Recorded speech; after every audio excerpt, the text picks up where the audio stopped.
Então, eu tive como missionário na Espanha, eu fiquei como 10 anos na Espanha como missionário. Eu cheguei lá no final de 2000 para 2001 e fui para implantar uma igreja, trabalhar com brasileiros. E no finalzinho, quase no ano 2002, 2003, eu observei que nas quartas-feiras, nos meus cultos de quarta-feira na Espanha, eu tinha muitas garotas muito bem vestidas, muito bem glamouradas. Para brasileiras que estão lá, geralmente são ou babá, ou é diarista, ou é garçonete.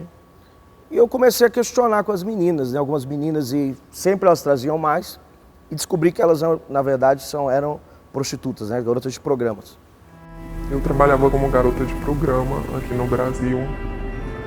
E daí me fizeram uma proposta para fazer programa no exterior, né? E como lá pagaria mais, é uma atividade mais rentável, eu aceitei a proposta. Com propostas interessantes que geravam, em sua maioria, perspectiva de vida, perspectiva de futuro. O tráfico de pessoas se manifesta a partir de uma prática ou de várias práticas que estão descritas no Protocolo de Palermo, como aliciar, transferir, transportar pessoas de um lugar para outro, sempre com a finalidade de exploração.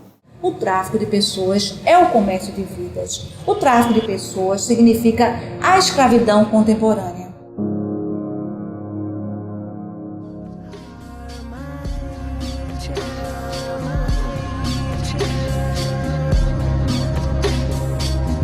Quero a Angel. Eu gosto dela. Demais até. Eu vou te ajudar. Uma vez uma moça chegou para mim e falou: bispo, tem uma moça, uma casa onde eu vou, que ela está, na verdade, presa lá. Ela já está lá, já tem quase 8 meses, está sofrendo mais demais, porque ela veio para cá com uma ilusão.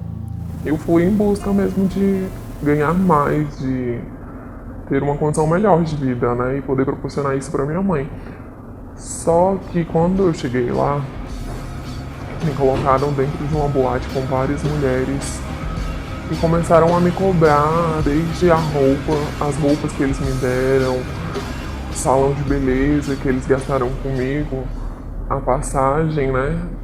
Infelizmente, essas pessoas são enganadas. Quando elas chegam no destino delas, elas já chegam endividadas, porque muitas vezes foi gasto com elas roupa, viagens, enfim, muitos gastos, e ali naquele novo local elas já têm essa dívida para com a pessoa que as levou. Só que é uma dívida impagável. E eles começavam a me pressionar, começaram a me cobrar, e eu não sabia mais o que fazer, porque eu fui para lá para me ganhar dinheiro, eu não estava ganhando nada, eu estava trabalhando ali forçada. Na verdade, elas estão em busca, na verdade, de conquistar um lugar delas, né? Ela ganha, vamos supor, chega na cidade dela, a cidade é pequena, que a família se mantém com a renda de uma Bolsa Família, não tem nem salário. E aí chega alguém para ela e fala assim: ó, você vai para a Europa, você vai ganhar lá vai dar quase 5 mil reais por mês, você mandando para o Brasil. A ilusão dela é: ela vou, fico um ano e volto, compro um terreno, faço alguma coisa. A ilusão delas são essas. E na verdade, quando chega lá, elas veem que não é nada disso. Ninguém vai se imaginar achando que não vai aceitar uma proposta de trabalho que lhe ofereça melhoria em tudo. Benefícios econômicos, materiais, ascensão, reconhecimento como pessoa. Todo mundo quer ser feliz. Todo mundo quer atingir um patamar econômico digno. E você aceita.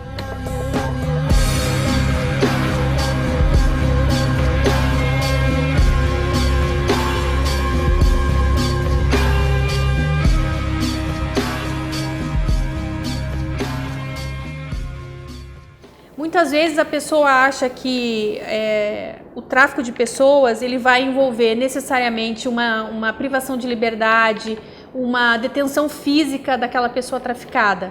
Mas muitas vezes não é assim.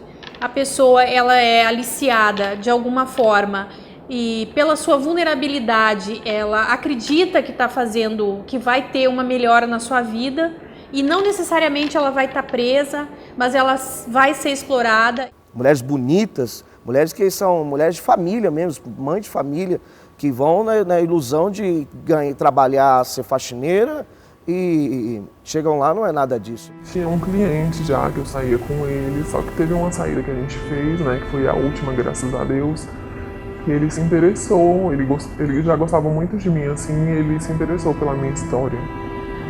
Foi quando eu comecei a contar pra ele, né, o que realmente tinha acontecido, que eu fui lá pra trabalhar, como garota de programa, só que eu não tava ganhando nada por aquilo.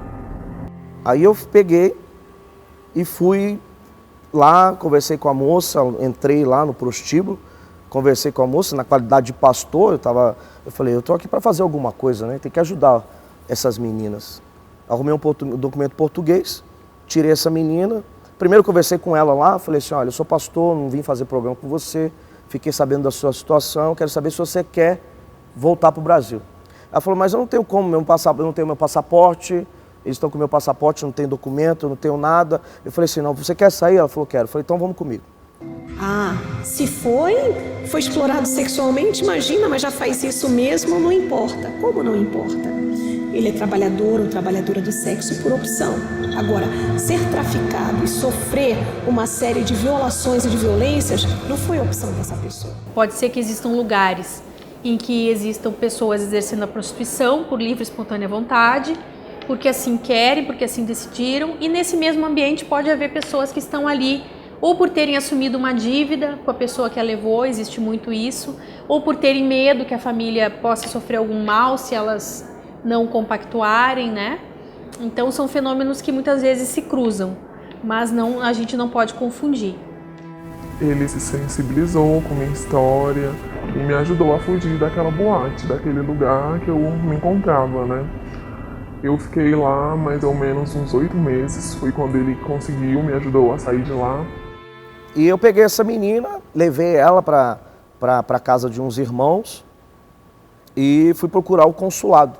O consulado falou assim, olha, ela não tem documentação, ela precisa ter pelo menos o passaporte dela, ela precisa pelo menos ter o documento dela. Eu falei, gente, eu estou pegando essa menina que ela é vítima de um tráfico internacional. E muitas vezes ela tem até dificuldade de procurar as autoridades, porque ela acha que vai ser maltratada, ela tem dificuldade de pensar como é que ela retorna para aquela casa e fala para a mãe dela que ela saiu de casa para ir se prostituir, que tipo de acolhimento ela vai ter lá. O perfil é geralmente de crianças e mulheres jovens, de baixa renda e de pouca escolaridade, e que são enganadas com algumas formas melhores de remuneração, de bons empregos, de viagens, e que terão uma melhor qualidade de vida. Você não queria tanto ir para São Paulo? Olha, quem sabe essa não é a sua chance de ser modelo. Boa sorte. As quadrilhas que trabalham, que aliciam pessoas, elas são extremamente sedutoras, são muito convincentes. Você sabe o que é o Book Rosa? Além do evento, além do desfile, a modelo acompanha o executivo para algo mais. Sabe que às vezes não acontece nada? O cara bebe e dorme. Aí é só esperar e sair de fininho. Boba! Às vezes rola só umas brincadeirinhas, uns agarrões. Não é nada demais, é sexy. Várias horas por dia, tendo uma relação atrás da outra. E eu tava me sentindo incomodada com aquela situação, né? Muito triste também, tava morrendo de saudade da minha mãe. Então foi muito difícil pra mim, né? Porque eu acreditei em uma coisa e chegou lá, a realidade foi totalmente outra. Ao medo que essas vítimas têm em relação às suas próprias vidas, em relação às vidas dos seus familiares que se encontram nos países de origem, fazem com que esse intenso comércio seja alimentado. E é sabido que a vulnerabilidade social propicia o tráfico, tendo em vista que as pessoas situadas nesses locais têm um difícil acesso a políticas públicas de saúde, de educação, de emprego. A situação delas, na verdade, é muito precária, porque elas não têm uma vida, elas estão trancadas no lugar, não é verdade, não é trancada, né, em correntes, essas coisas, né, é trancafiada, mas a maior prisão que tem aqui dentro é o psicológico delas, né? Esse aliciador, ele consegue seduzir a família, inclusive paga todas as despesas E esse jovem adolescente, ele passa a ficar confinado num local inóspito, sem ter condições de manter contato com a sua própria família. O nosso núcleo de enfrentamento do Distrito Federal se encontra aqui dentro da Secretaria de Justiça do GDF desde 2012.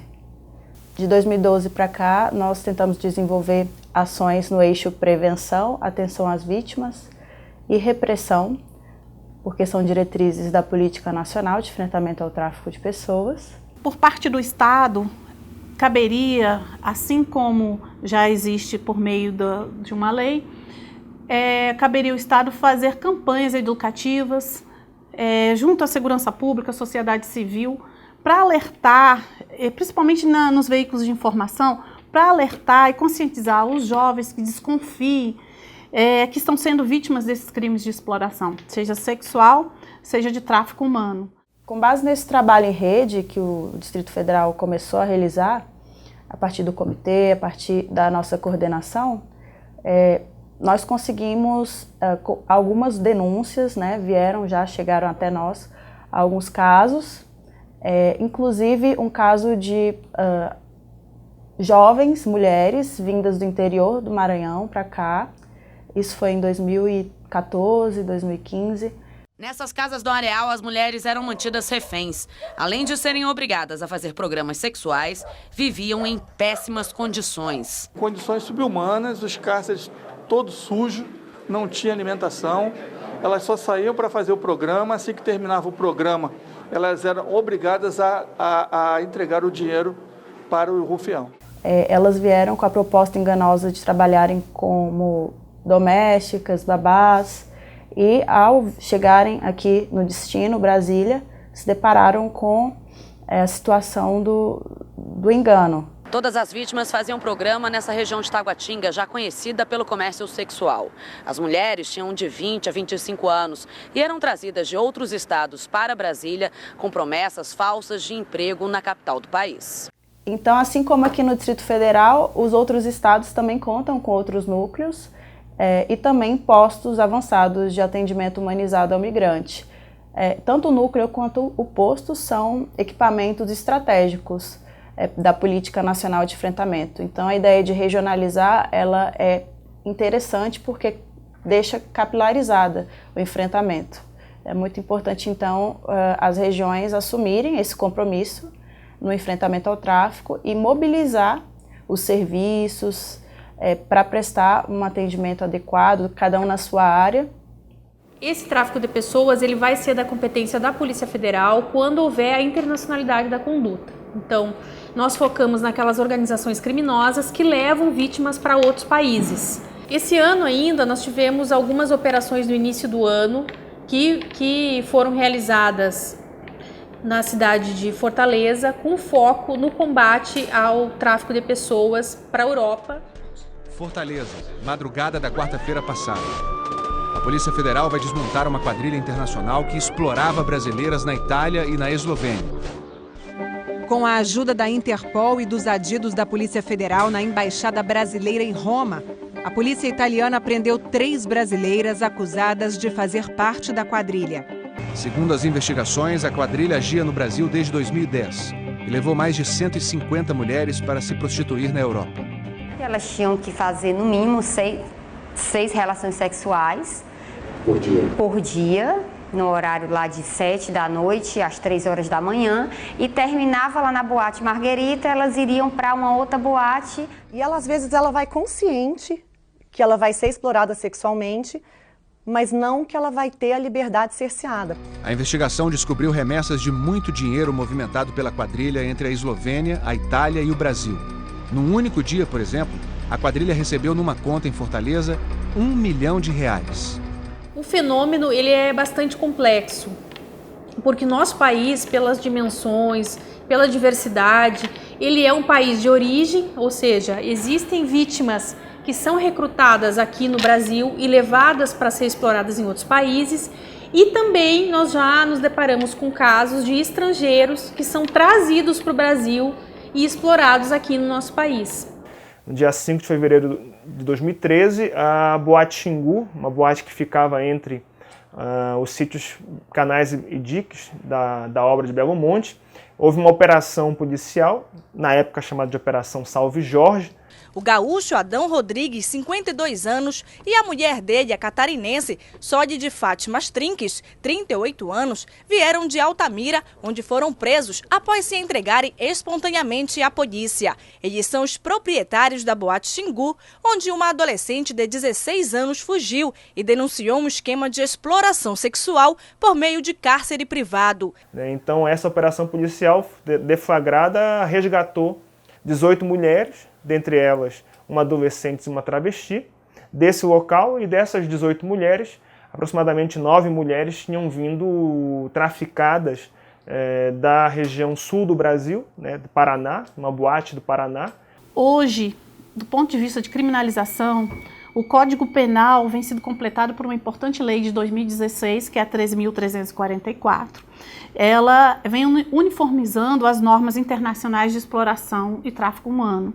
E ela tem um diferencial, porque ela trata também das vítimas, né? E ela dá essa atenção especial às vítimas. E ainda tem o grande princípio fundamentado das organizações internacionais, que é o da dignidade da pessoa humana. A lei nova, ela trabalha com 3 eixos principais: a prevenção, a repressão e a atenção às vítimas. Ela consegue abarcar as demais possibilidades de tráfico que até então não eram contempladas na legislação brasileira. Nós tínhamos no Código Penal, artigo 231 e o 231-A, que contemplava apenas a questão do tráfico para fins de exploração sexual. E havia uma lacuna na legislação brasileira no tocante aos demais casos de tráfico humano. Recentemente, o projeto de lei 2252 de 2015, de autoria do deputado Roberto Alves, ele visa a cassação do CNPJ de estabelecimentos e de empresas que servem como fachadas e facilitam o acesso à exploração sexual e ao tráfico de pessoas. Após o trânsito em julgado da sentença condenatória, os sócios terão 5 anos sem poder tirar um novo CNPJ e aquele CNPJ será cassado. Hoje o Brasil tem tudo para poder barrar isso daí. E eu acredito plenamente que a sociedade civil se organizando, que a gente pode conseguir grandes mudanças sociais. O tráfico de pessoas é um crime que precisa ser denunciado. Faça como eu, participe da campanha Coração Azul e das ações por todo o Brasil da Semana de Enfrentamento ao Tráfico de Pessoas. Liberdade não se compra, dignidade não se vende. Denuncie, o tráfico de pessoas é crime. O crime é a ponta de um iceberg só. É que ele dá muita visibilidade, a gente enxerga muito, porque ele é muito terrível. Né? Então a gente enxerga aquilo e a gente enxerga o processo penal, é palpável, mas a gente só muda o mundo mudando a base e não mudando a ponta do iceberg. E a gente pensa o seguinte, qual que é a reflexão? O que passa na mente daquele que explora.